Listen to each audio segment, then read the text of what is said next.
ബലാത്സംഗം സംബന്ധിച്ച അലഹബാദ് ഹൈക്കോടതിയുടെ ഒരു വിവാദ വിധി. പിന്നീട് സുപ്രീം കോടതിയിൽ നടന്നത് അസാധാരണ നീക്കവുമാണ്.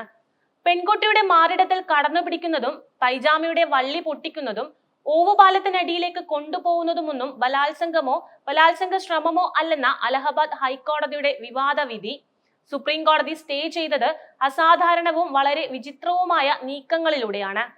പൊതു താൽപര്യ ഹർജി സുപ്രീം കോടതിയുടെ ഒരു ബെഞ്ച് തള്ളിയതിന് പിന്നാലെയാണ് മറ്റൊരു ബെഞ്ച് സ്വമേധയാ കേസെടുത്ത് ഹൈക്കോടതി വിധിയെ തന്നെ റദ്ദാക്കിയത്.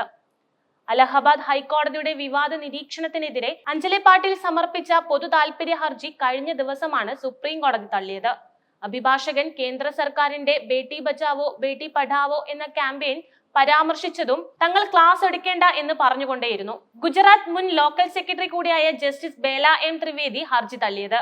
എന്നാൽ അതിന് പിറ്റേന്ന് ജസ്റ്റിസുമാരായ BR ഗവായ്, അഗസ്റ്റിൻ ജോർജ് മസീഹ് എന്നിവരടങ്ങുന്ന ബെഞ്ച് നിർവിപരീതമായ നടപടിയിൽ ഒരു സംഘടനയുടെ കത്തിൽ സ്വമേധയാ കേസെടുക്കുകയായിരുന്നു. വീതി വിമൺ ഓഫ് ഇന്ത്യ എന്ന സംഘടനയാണ് അലഹബാദ് ഹൈക്കോടതി വിധിക്കെതിരെ സുപ്രീം കോടതിയിൽ കത്തെഴുതിയത്. ഹൈക്കോടതി വിധി എഴുതിയ ജഡ്ജിക്ക് സംവേദനക്ഷമതയും മനുഷ്യത്വവും ഒട്ടുമില്ലെന്ന കുറ്റപ്പെടുത്തലും സുപ്രീം കോടതി ജസ്റ്റിസുമാരായ BR ഗവായ്, അഗസ്റ്റിൻ ജോർജ് എന്നിവരടങ്ങുന്ന ബെഞ്ചിന്റെ ഉത്തരവിലുണ്ട്. 4 മാസം മുൻപ് വിധി പറയാനായി മാറ്റിവെച്ച കേസായതിനാൽ ഒരു നിമിഷത്തെ പിഴവല്ല ഹൈക്കോടതി ജഡ്ജിക്ക് സംഭവിച്ചതെന്നും ആലോചിച്ചുറച്ച് എഴുതിയ വിധിയാണിതെന്നും സുപ്രീം കോടതി തുറന്നടിച്ചു. കേസുകൾ ജഡ്ജിമാർക്ക് വീതം വെക്കുന്ന അലഹബാദ് ഹൈക്കോടതി ചീഫ് ജസ്റ്റിസും ഇക്കാര്യത്തിൽ പല നടപടികൾ എടുക്കണമെന്നും സുപ്രീം കോടതി ആവശ്യപ്പെട്ടിട്ടുണ്ട്. പെൺകുട്ടിയുടെ മാതാവിനെ കേസിൽ കക്ഷി ചേർക്കാനും സുപ്രീം കോടതി ഉത്തരവിട്ടു. ബലാത്സംഗത്തിനും ബലാത്സംഗ ശ്രമത്തിനും കുറ്റം ചുമത്തപ്പെട്ട 2 പ്രതികളെ വിവാദ നിലപാടിലൂടെ ആ കുറ്റകൃത്യങ്ങളിൽ നിന്ന് മുക്തരാക്കിയിരുന്നു അലഹബാദ് ഹൈക്കോടതി വിധി.